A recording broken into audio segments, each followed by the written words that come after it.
Ever notice how ads always pop up at the worst moments? When the killer's identity is about to be revealed. During that perfect meditation flow. On Amazon Music, we believe in keeping you in the moment. That's why we've got millions of ad-free podcast episodes, so you can stay completely immersed in every story, every reveal, every breath. Download the Amazon Music app and start listening to your favorite podcasts ad-free, included with Prime. Welcome back to The Deep Dive. We're here to break down complex issues and pull out the stuff you really need to know. That's right. And today we're diving into something huge. Something a lot of us feel, I think. This sense that, well, our system of government just isn't working for us anymore. Yeah, it's definitely more than just feeling a bit fed up with politics, isn't it? It feels like a real systemic problem, a crisis of representation, you could say. Everywhere you look, right? Polls, Congress just stuck. Gridlock, yeah. People are frustrated. These institutions, they're supposed to reflect us, our complex lives, but instead we get this extreme polarization. And, big problems just don't get solved. We hear it all the time. Oh, people are just too divided. But what if that's missing the point? What if it's a deflection? Exactly. What if the issue isn't us, the people, but the actual rules, the rules of the game we set up maybe decades, even centuries ago? We're looking at sources today that argue exactly that the structure itself, well, it breeds the toxicity, it rewards the extremes, and kind of punishes anyone in the middle. So our mission today really is to go beyond just pointing out the problems and actually look at some structural fixes. Yeah. We've gathered proposals, ideas aimed at making government genuinely more representative. More equitable for everyone, right? Not just special interests. Precisely. And shifting the whole political calculation away from, extremism and more towards building coalitions, working together. And the big focus for this is something called the Fair Representation Act, the FRA. That's the centerpiece. It's this package deal, a structural upgrade for how we elect the House of Representatives. And the key thing, it doesn't need constitutional amendments. Which is huge, practically speaking. It's about changing the electoral math, the basic rules, to encourage cooperation. Okay, let's unpack this. So those election maps we see every few years? Big blocks of red, big blocks of blue. Oh, yeah. Hard to miss. They make it look like the country is just split into these giant separate tribes, right? Like this area is all blue, that one is all red. It's a powerful visual, but it's incredibly misleading. The sources we looked at really hammer this point. They call it an illusion of representation. They do. They argue those big color blocks.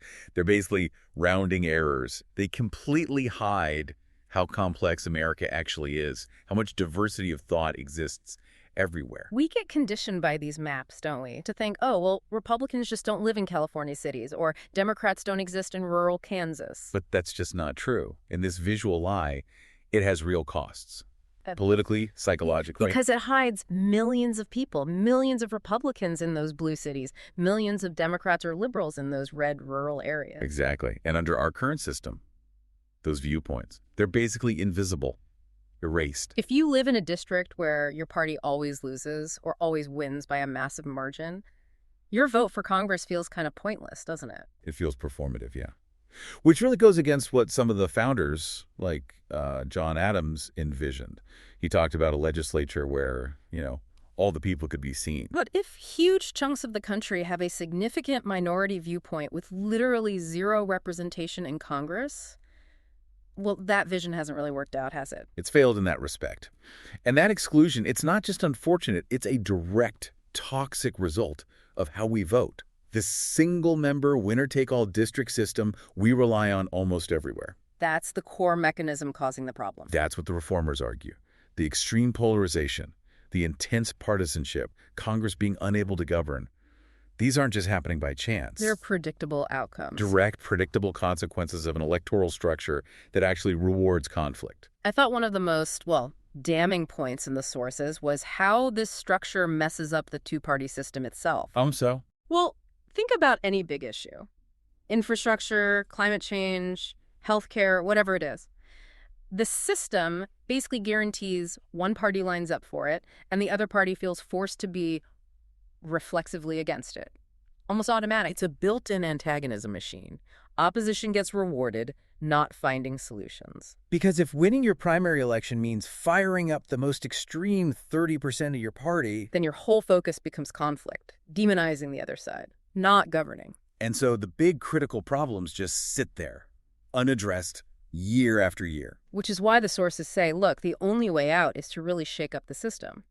We need to bring in principles of proportional representation, like those in the FRA, to sort of rewire that whole feedback loop. So it's less about finding perfect politicians. And more about building a system where politicians have to act differently, more cooperatively, just to get elected and stay elected. Okay, so the diagnosis is pretty clear. The structure itself drives polarization. What's the cure offered by the Fair Representation Act? It's not just one thing. Right. No, it's a combination. 3 key structural changes, all designed to work together to fundamentally change the incentives for politicians. Change the game, really. And you mentioned these aren't just pie-in-the-sky ideas. Not at all. That's what's important here. These are practical changes. We don't need to amend the Constitution. And variations of these are already working, in other countries, even in parts of the U.S. So, pillar number 1, this one's getting a lot of buzz lately. Ranked choice voting, RCV. Right, RCV. It's probably the most familiar part for many people. It fundamentally changes how you fill out the ballot. Instead of just picking one candidate, You rank them. First choice, second choice, third choice, maybe more. And it's how those rankings are counted, especially when you're electing multiple people, that creates this big shift in incentives we're talking about. let's walk through that counting process because that's where the magic or maybe the math happens. Okay, so if you're electing just one person and nobody gets over 50% of the first choice votes right away, Which happens a lot in crowded fields. exactly, then RCV triggers basically an instant runoff. The candidate with the fewest first place votes gets eliminated. And their votes aren't just thrown out. No, this is key. The ballots listing that eliminated candidate first are then transferred to whoever the voter ranked second on that ballot. Okay, so the second choices come into play. Right. And this process continues. Eliminate the last place candidate, transfer their votes based on the next ranking until one candidate gets a majority, over 50%. Oh, suddenly, a candidate can't just focus on their hardcore base. They need to think about voters who might prefer someone else first. Precisely. They need those second and third rankings to potentially win. The whole calculation changes. Instantly. Mhm. The sources point out, candidates now have a reason to say, look, even if I'm not your first choice, please rank me second, rank me third. Instead of just attacking their main rival. They have an incentive to build bridges, or at least not burn them, because they might need that rival's voters down the ballot. It encourages more cooperation, less demonization. And this isn't theoretical. It's used now, right? Oh, yeah. Dozens of U.S. cities use it. States like Maine and Alaska use it for federal elections. It's a proven, recognizable way to vote. Okay, but what about the criticism? You hear people say RCV is too complicated, voters get confused, ballots get thrown out. Yeah, that definitely comes up. The sources supporting RCV argue that, look, there's maybe a small learning curve initially, but voter confusion is often overblown by opponents.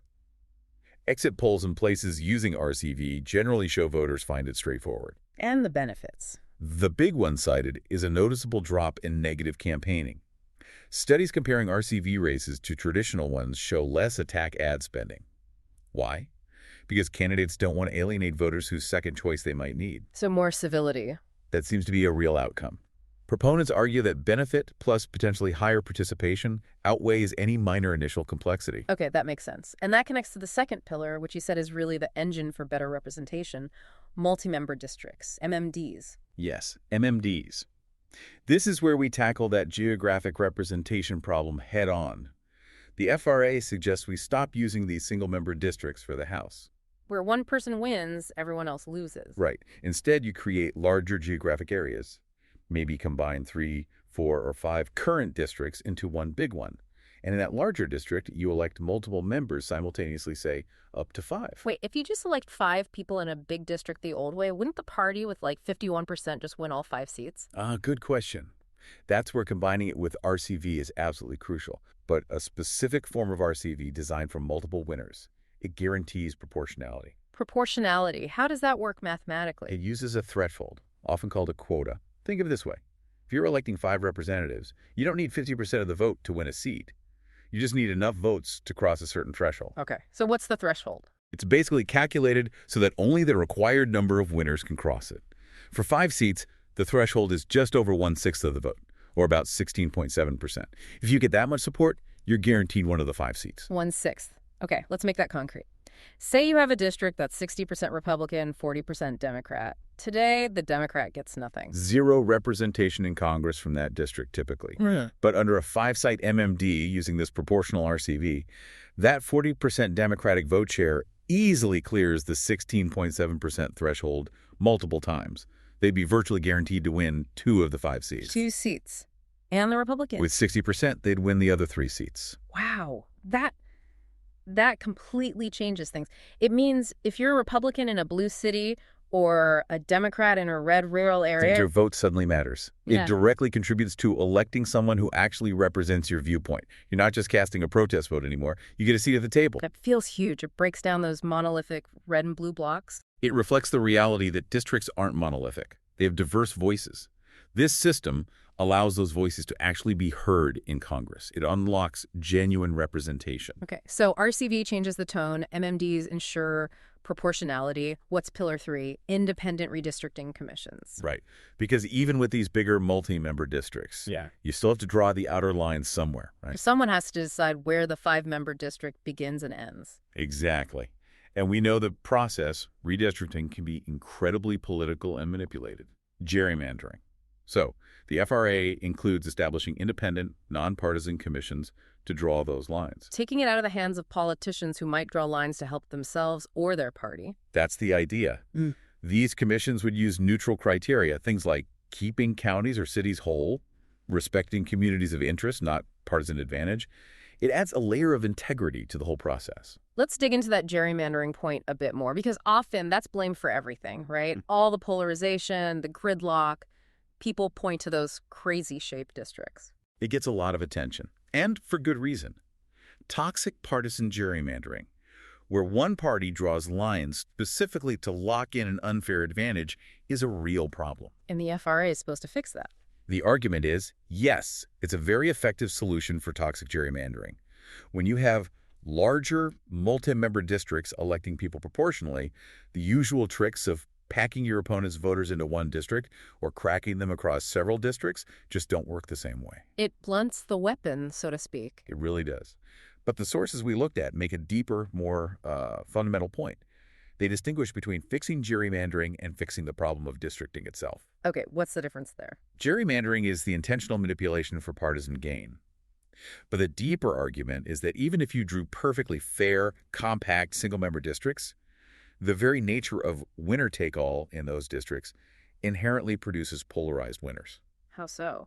Even with fair lines. Think about the primary elections. In most single-member districts, especially safe ones, the real competition is the primary, not the general election. Right, whoever wins the dominant party's primary is almost guaranteed to win in November. Exactly. So who votes in primaries? Usually the most motivated, often the most ideological voters. To win that primary, a candidate often has to appeal to the most extreme wing of their party. Catering to the base. Right. They need 50% plus 1 of that primary electorate. So the system itself pushes candidates towards the edges, away from the median voter of the whole district.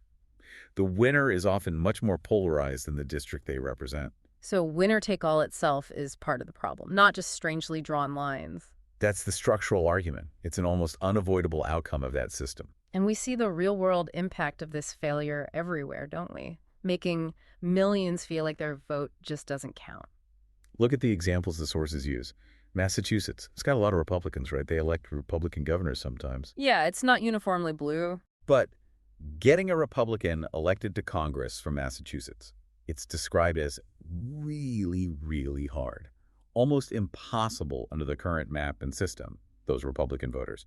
Essentially voiceless in the House of Representatives. And the flip side, Kansas. Same story, different party. Kansas has a Democratic governor, plenty of Democrats in cities and suburbs.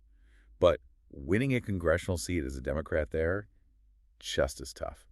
So when it does happen, a Republican wins in MA, a Democrat wins in KS, it's seen as a fluke. A genuine aberration, as one source put it.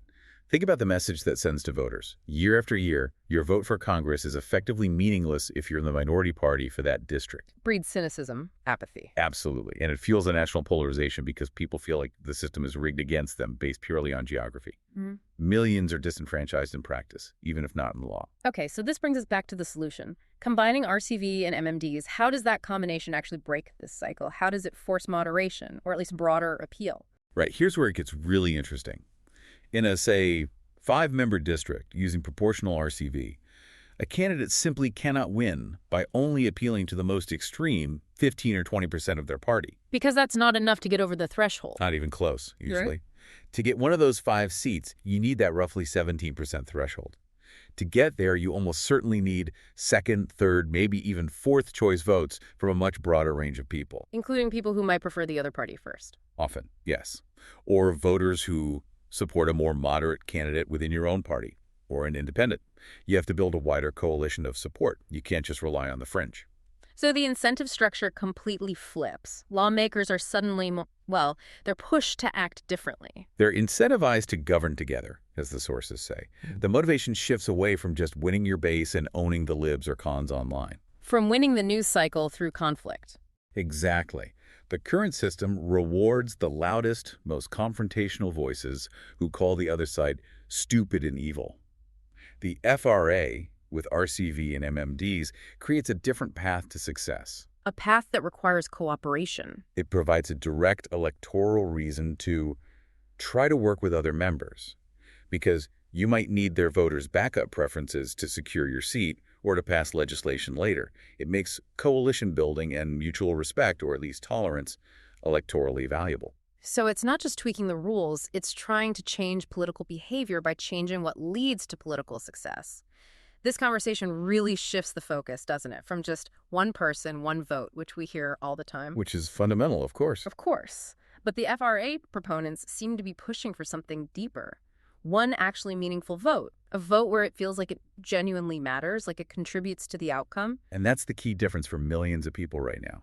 In those safe, non-competitive districts, their vote for Congress doesn't feel meaningful. It's symbolic at best. So this structural upgrade, MMDs with RCV, by guaranteeing that minority views get proportional representation, it opens the door wider. Much wider. It opens politics up to a far broader range of voices. And not just ensuring, say, Democrats get seats in red areas and Republicans in blue areas, but also for others. Yes, absolutely. Think about independent voters or supporters of third parties, Greens, Libertarians, maybe new centrist groups. Right now, they basically have no shot at Congress, do they? Almost none. The winner-take-all system is brutal for smaller parties.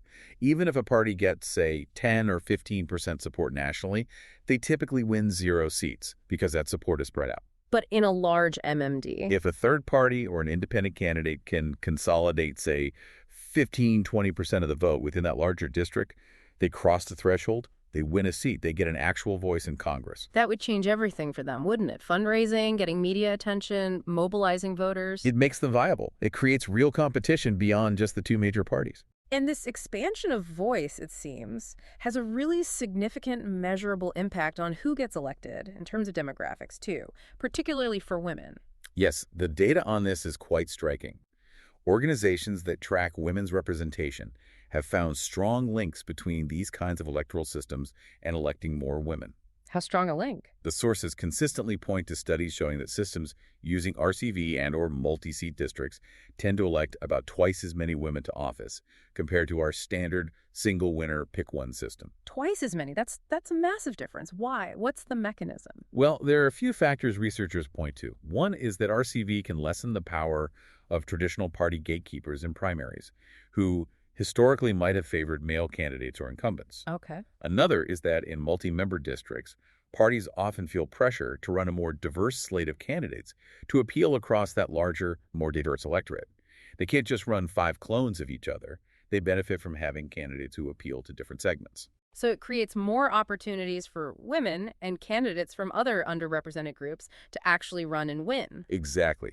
The argument is the FRA provides the kinds of rules and systems that women need to have the same opportunities that men do to participate at every level. And this isn't just about checking boxes, is it? It's about better governance. That's the broader point. When your legislature actually looks more like the population it serves in terms of gender, background, political viewpoint, you tend to get better policy. Fewer blind spots, more perspectives considered. It comes back to that core idea, More choice means more voice. Precisely. And that's why proponents see the FRA as so powerful. It's presented as this elegant way of killing many birds with one stone. Tackles partisan gerrymandering. Check. Ensures more competition, brings in third parties, and deals with the huge underlying problem of political polarization by changing the very incentives that drive conflict. It really is pitched as a fundamental structural fix for a 21st century democracy. Okay, so we've laid out the FRA, RCV, MMDs, independent commissions. It sounds logical, maybe even compelling, but it also sounds big. Radical, maybe? Yeah. People might think, come on, this will never happen. It's a natural reaction. It is a significant change. But the sources push back on the idea that it's unprecedented or impossible by providing some historical context. How so? They argue that the U.S. actually has this pattern, this history, of making major structural changes to its democracy. It's something the country has consistently done at different points in its history. Like every few generations or so. Roughly, yeah. Periodic moments in like every 40, 50, or 60 years, as one source described it. We're not just talking small policy adjustments here, but fundamental shifts in the rules of the democratic game. Can you give some examples of those past upgrades? What kind of scale are we talking about? Sure. Think about the 17th Amendment back in 1913. Right. That changed how we elect U.S. senators. Right. Before that, state legislatures picked them. Exactly. And it was seen as corrupt. Senators were beholden to party bosses and special interests. So the amendment shifted power to direct election by the people. That was a huge structural change. Okay, that's a big one. What else? Well, fast forward to the 1960s. The Civil Rights Act, and especially the Voting Rights Act, these were massive structural reforms aimed at dismantling systemic discrimination and making the promise of voting rights real for African Americans. Yeah. They fundamentally redefined who gets a meaningful voice. That's a really powerful parallel. Early 20th century, the problem was corruption and lack of representation, leading to the 17th Amendment. Mid-20th century, it was profound inequity, leading to the Voting Rights Act. And now, early 21st century, the argument is the core problem is systemic polarization and dysfunction, driven by outdated electoral rules. So we're potentially in another one of those moments. That's the perspective, that the current level of dysfunction is so severe, it signals we've entered an era where we have to seriously look to ways to make a more perfect union again by updating the structures themselves. Because the current rules, winner-take-all single-member districts, they just weren't designed for today's political climate. They reward extremism, they silence millions, they make governing almost impossible. The system needs an upgrade, the argument goes. And we're actually seeing signs that this isn't just academic talk. There's real momentum, especially for ranked choice voting. Absolutely. You mentioned earlier, it used to be just an interesting idea. Maybe a decade ago, it felt pretty niche. Yeah, very theoretical. But look at it now. The sources highlight that over 10 million voters across the U.S. are now in places where they're either using RCV or are poised to use this system. 10 million, that's not niche anymore. Not at all. It's moved from theory to practice. Cities, counties, even statewide elections in some cases. People are seeing it work. Voters are using it. It feels like it's becoming an idea whose time has come. That's the feeling among proponents, yes. As more people experience it and see the tangible effects like left negative campaigning, maybe more moderate winners, definitely more choice, the support builds. They see it as a practical tool for improving our politics. And for the advocates pushing for this and the broader FRA, the stakes feel really high. Incredibly high. They don't see this as just tinkering around the edges. They frame RCV and the FRA package as essential maintenance, maybe even a necessary rescue mission to save constitutional democracy. Wow, to save democracy itself. That's the level of importance they place on it, making sure the basic machinery of government can actually function, reflect the people, and tackle the massive challenges we face in the 21st century. It really brings it home. The polarization isn't just background noise or bad manners. It's a symptom of a design flaw. And changing the electoral math, changing those underlying rules, is presented as the most powerful, nonpartisan way to fix it. #TagTatro. So what does this all mean for you, listening right now? I think this deep dive really surfaced a powerful argument. The broken system isn't necessarily because we, the people, are hopelessly divided. Right. It's that the rules, especially these winner-take-all single-member districts, create these really perverse incentives. They reward the extremes. They shut out huge numbers of voices. And the Fair Representation Act, well, it offers this comprehensive and seemingly workable alternative by putting ranked choice voting together with multi-member districts. We saw how these structural tweaks could lead to really big shifts in how politicians behave. moving them away from constant conflict. And towards needing to build coalitions, towards reflecting the actual complex mix of voters out there, delivering a Congress that might finally look and act more like the country itself. That idea of moving away from winner-take-all, it's really compelling, isn't it? If those incentives drive polarization in politics, it makes you wonder what other parts of our society might be stuck in a similar framework. That's a fascinating question to ponder. Corporate structures, nonprofits, even how we run local community groups. Could changing the rules of the game there also lead to better outcomes? Yeah. And how would things feel different if every vote truly felt like it mattered, like it had weight? That's really the hope embedded in the FRA, isn't it? That a more representative vote leads to a healthier, more functional society. We'd really encourage you, if you're interested, look into whether RCV is being used or discussed in your own community. See it in action locally. Exactly. Seeing how it changes the dynamics, even in a single city council race, can really bring home the potential impact of these kinds of upgrades on a bigger scale. Definitely something to think about. Until next time, keep digging deeper. And keep asking why representation matters. Craving the coffee flavor you love, but without the caffeine? Kachava's got you covered with their newest coffee flavor. This all-in-one nutrition shake delivers bold, authentic flavor crafted from premium decaffeinated Brazilian beans. Quality nutrition shouldn't be complicated. Just 2 scoops of Kachava's all-in-one nutrition shake, and you've got 25 grams of protein, 6 grams of fiber, greens, and so much more. Whether you're craving that coffee taste to kickstart your morning ritual, or as a nutrient-packed reward to round out your afternoon, Kachava keeps you fueled and satisfied wherever your day takes you. Plus, it actually tastes delicious. No fillers, no nonsense. Just the good stuff your body craves. And for the times you feel like switching it up, you've got 7 flavors to choose from, all with the highest quality ingredients. Treat yourself to the flavor and nutrition your body craves. Go to Kachava.com and use code NEWS. New customers get 15% off their first order. That's KACHAVA.com, code NEWS.